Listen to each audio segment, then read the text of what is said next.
Welcome back to Prison Bio Breakdown, where the bios are sweet, but the backstories are an actual federal crime. Today's subject isn't just asking for a pen pal. He's asking us to pretend he didn't try to hijack an Amtrak train while armed after attending a neo-Nazi rally. Meet Taylor Wilson, white supremacist, a Sagittarius, and convicted domestic terrorist. In his bio, he's all walks in the countryside, books, and good vibes.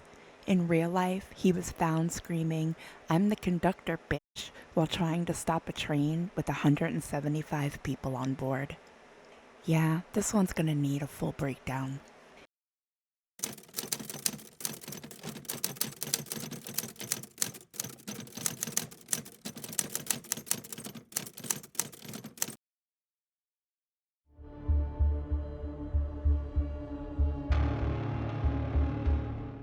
A 26-year-old man from Missouri faces terrorism charges. He's accused of trying to derail an Amtrak train in Nebraska back in October. It's October 22nd, 2017. A long-haul Amtrak train is moving through rural Nebraska, carrying over 170 passengers. And in one of the most insane acts of domestic terrorism you've probably never heard about, Taylor Wilson, 26 years old from Missouri, decides he's going to, quote, save the train from black people.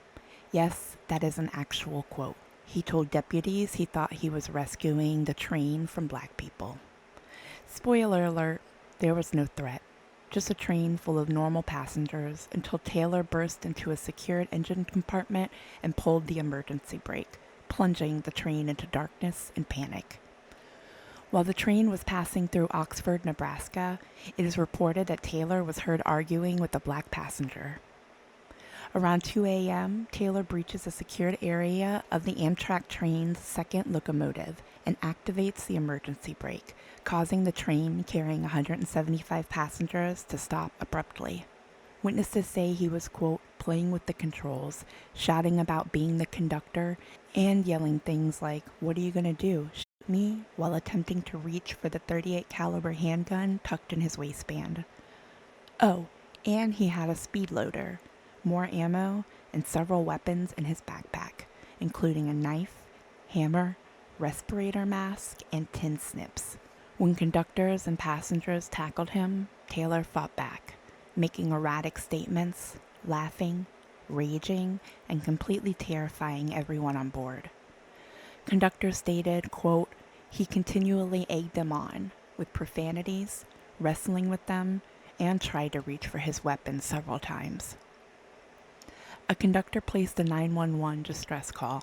Due to the remote location, it took 2 sheriff's departments over 30 minutes to arrive. Upon arrival, a Furness County deputy finds Taylor being restrained by train workers. A search of Taylor's person reveals a loaded Smith & Wesson .38 caliber revolver in his waistband and a fully loaded speed loader in his front left pocket. A search of Taylor's backpack, identified by other passengers, uncovered 3 additional speed loaders, a box of .38 ammunition, a hammer, a fixed blade knife, tin snips, scissors, a tape measure, and a respirator mask. Corrections officers at the Furness County Jail found 2 business cards in Taylor's possession. One from the National Socialist Movement, which is a neo-Nazi organization, and one from William Davidson, preacher, of the Covenant National Church of the Lord Jesus Christ. Let's be very clear. This incident wasn't a misunderstanding. This was a violent, premeditated act carried out by a man deeply involved in white supremacist circles. Let's talk about who Taylor Wilson really is. He wasn't just a random guy having a mental breakdown. He was already known to law enforcement and had a disturbing track record.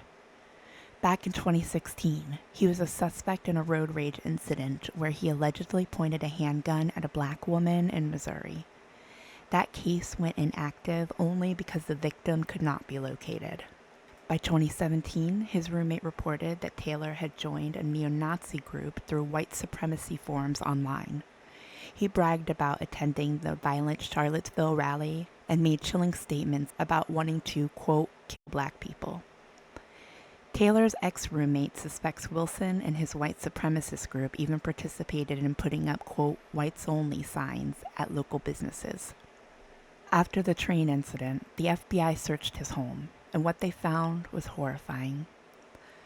On December 21, 2017, FBI St. Louis executed the search warrant at Taylor's residence, locating a hidden compartment behind the refrigerator. Inside, they found a tactical vest, numerous AR-15 rifle ammunition magazines, hundreds of rounds of ammunition, a handmade shield bearing a swastika, white supremacy documents, a copy of Hitler's Mein Kampf, ammunition reloading supplies, and a pressure plate, a common device for IEDs.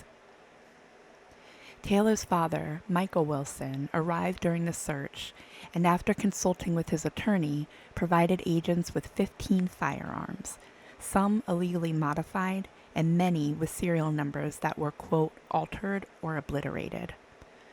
Additional ammunition and magazines and a tactical body armor carrier with ceramic ballistic plates was also provided.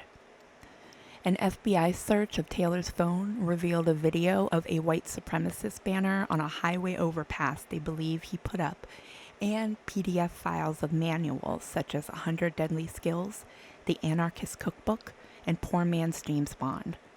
The FBI stated that these documents are, quote, often possessed and utilized by individuals and groups attempting or planning to commit criminal acts or acts of terrorism or violence. The indicators are this person was a ticking bomb. We just don't know in what direction he was going to explode. Ron Hosko is a former deputy director of the FBI. This easy access to a sensitive area of the train is very troubling. You would think that you would make it very difficult to access what is essentially the cockpit of the train. It should be akin to the cockpit of a plane, that there are barriers, there are barricades, there are hardened entryways that only a very few people can have access to. So let's just stop pretending this guy was harmless.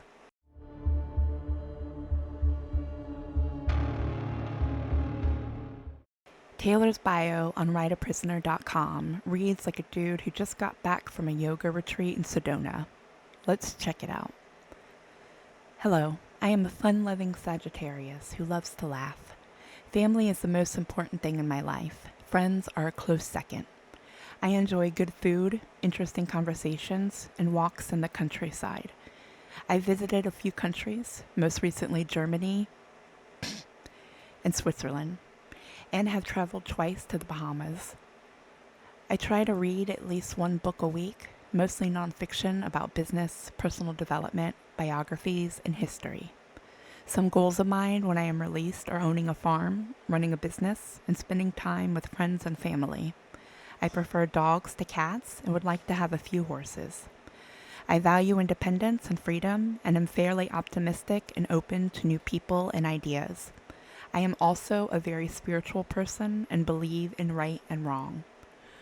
What kind of goals and dreams do you have? What kind of places have you been to or would you like to see? What do you do for fun? What values, things, and ideas are important in your life?